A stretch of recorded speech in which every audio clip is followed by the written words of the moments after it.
Shalom saudara. Istilah Jalan Kemenangan atau Triumphal Procession memiliki gambaran tradisi kerajaan Romawi yang selalu melakukan parade atau arak-arak kemenangan setelah pasukan Romawi kembali dengan kemenangan dari peperangan.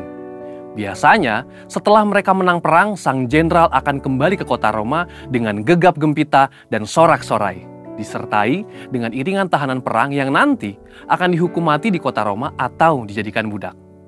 Tentu Paulus sangat familiar dengan parade ini, karena ini adalah peristiwa yang meriah yang dirayakan oleh hampir seisi kota Roma. Ketika kita mengerti latar belakang ini, maka sungguh sangat mencengangkan. Paulus berusaha menjelaskan bahwa dia bukanlah sang jenderal perang tersebut atau komandan perang yang berjalan bersama dengan bangga. Tetapi Paulus adalah tawanan perang itu sendiri. Paulus menggambarkan dirinya sebagai tawanan perang yang diarak menuju kematiannya sebagai martir demi menyebarkan aroma Injil kemanapun dia pergi. Coba perhatikan beberapa ayat yang Paulus tulis mengenai pelayanannya. Dalam 1 Korintus 4 ayat 19 dikatakan, sebab menurut pendapatku Allah memberikan kepada kami para rasul tempat yang paling rendah, sama seperti orang-orang yang telah dijatuhi hukuman mati. Sebab kami telah menjadi tontonan bagi dunia, bagi malaikat-malaikat, dan bagi manusia.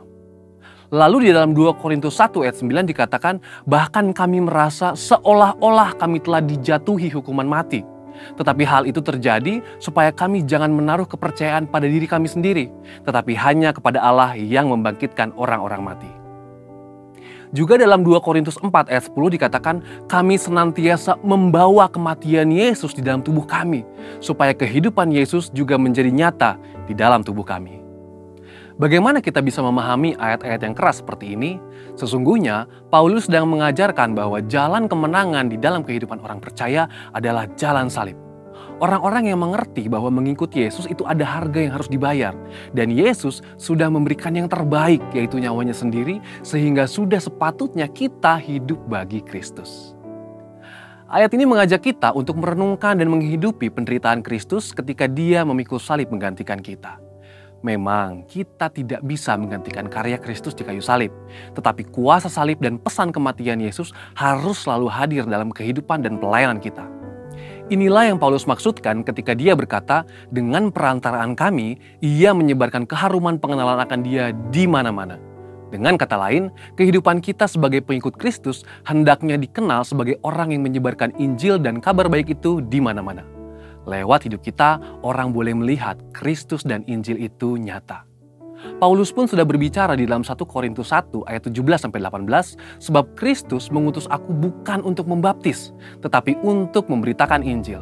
Dan itu pun bukan dengan hikmat perkataan, supaya salib Kristus jangan menjadi sia-sia.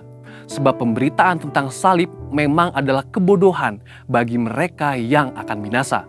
Tetapi bagi kita yang diselamatkan, pemberitaan itu adalah kekuatan Allah.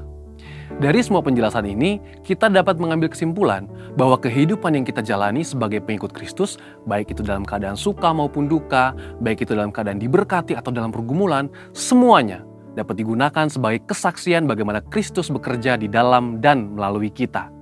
Melalui keadaan baik, sukacita dan berkat-berkat yang kita terima dari Tuhan, itu menjadi kesaksian bagaimana Tuhan mengasihi dan memberkati kita.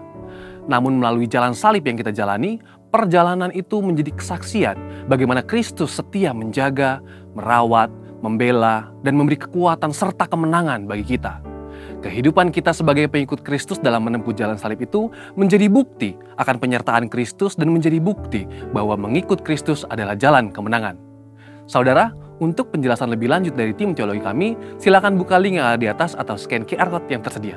Mari kita bangkit, jadilah pemenang.